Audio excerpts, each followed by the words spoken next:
গোলকপুর গ্রামে কুসুম নামে একটি ছোট্ট মেয়ে ছিল। সে খুব শান্ত, সারাদিন হাসি খুশি থাকতো। ও ঠাকমা, ঠাকমা, বল রে বাচ্চা, কি হয়েছে? বলছি আমি একটু খেলতে যাব। ঠিক আছে, তাড়াতাড়ি চলে আসবে কিন্তু। কুসুম গেল আয়ুষের কাছে। তারা আজকে খেলতে যাবে। কুসুম, তুমি চলে এসেছো? আমি অনেকক্ষণ থেকে অপেক্ষা করছি তোমার জন্য। চলো আমরা খেলতে যাই।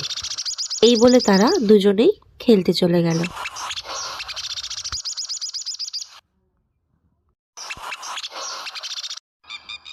খেলতে খেলতে অনেকটা বেলা হয়ে গেল।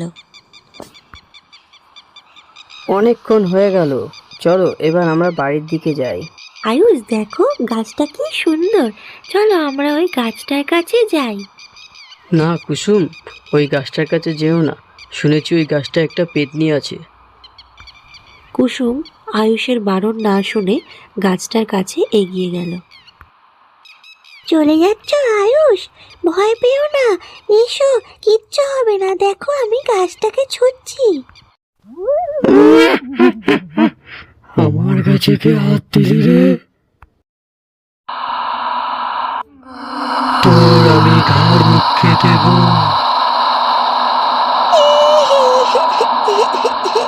কে আছো? আমায় বাঁচাও। চল, আমি তোকে নিয়ে যাব। কুসুমকে ওই পেতনিটা গাছে তুলে নিয়ে গিয়ে বন্দি করে রাখলো।